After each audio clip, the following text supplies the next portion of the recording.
সমাবেশ ঢাকা শহরে করতে কত টাকা লাগে? This is my basic question. টাকাটা আসলো কোত্থেকে? টাকাটা কি আসমানি উপায় আসছে? আসমানি উপায়ে টাকা আসে না। আসমানি উপায়ে ওই আসতে পারে, টাকা আসে না। তো টাকাটা আসলো কোত্থেকে? টাকাটা কেউ না কেউ তাকে দিয়েছে, এদেরকে দিয়েছে।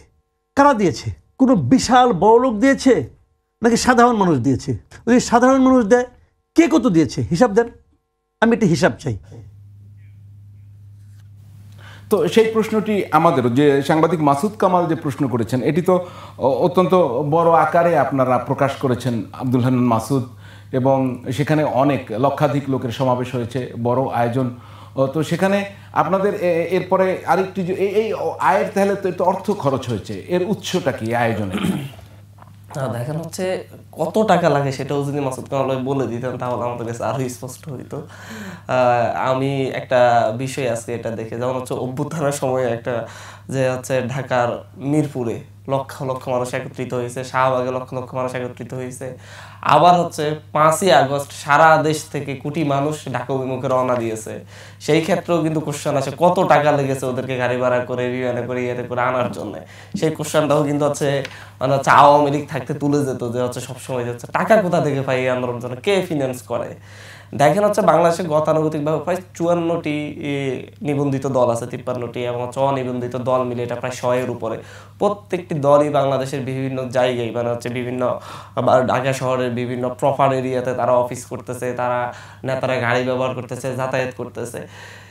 সেই জায়গা থেকে আর হচ্ছে নতুন একটি অভ্যুত্থান পরবর্তী শক্তি যারা হচ্ছে বাংলাদেশের মানুষের আশা আকাঙ্ক্ষার জায়গায় আছে, যে কয়েকজন মানুষ তাদের নেতৃত্বে একটি রাজনৈতিক দল হতে যাচ্ছে। তো সেই জায়গার ফিনান্স নিয়ে এত কোশ্চেন, কিন্তু তার আগে তো কই আমি তো দেখি নাই যে হচ্ছে এত বছর ধরে দীর্ঘদিন ধরে ছাত্র থেকে রাজনীতি করতেছে অনেকেই, জুনায়েদ সাকিব ভাই, নুরুল হক নূর ভাই, এরপর হচ্ছে গণসংহতি, প্রত্যেকের এক একটা এই যে কোশ্চেনগুলো এত বড় করে তোলার জন্য, বিতর্কিত করার জন্য তোলা হচ্ছে বলে আমরা মনে করি। আমরা স্পষ্টতই বলেছি যে হচ্ছে আমাদের যে হচ্ছে ফিনান্স পলিসি সেটা নিয়ে আসলে হচ্ছে আমরা কাজ করছি। আমরা আপাতত বিভিন্ন জায়গা থেকে প্রবাসীরা আছে, আমাদের নিজস্ব বিভিন্ন ধরনের শুভাকাঙ্ক্ষীরা আছে, প্রত্যেকে আমাদেরকে বিভিন্নভাবে হেল্প করেন।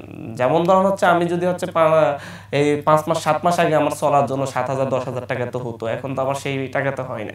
কিন্তু এটা তো আর আমি চুরি করে আমি ইউজ করছি না, যে চুরি করে আমি আয় করছি না।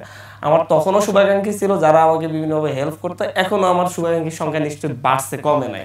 তো সুতরাং এই জায়গাগুলো তো অবশ্যই থাকে যে হচ্ছে আমাদের একটা যোগাযোগের একটা ক্ষেত্র তৈরি হয়েছে, মানুষজনের একটা আশা আকাঙ্ক্ষার জায়গা হয়েছে, বিভিন্ন জনের কাছে আমরা হাত পাততে পারি, কথা বলতে পারি। তো প্রত্যেকটা বিষয় আমাদের পার্টির একটা ওয়েবসাইট হতে যাচ্ছে, আমরা সেই ওয়েবসাইটের মাধ্যমে 6 মাস অন্তর অন্তর বা 1 বছর অন্তর অন্তর আমরা প্রকাশ করবো এবং সবকিছু আমরা তুলে ধরবো।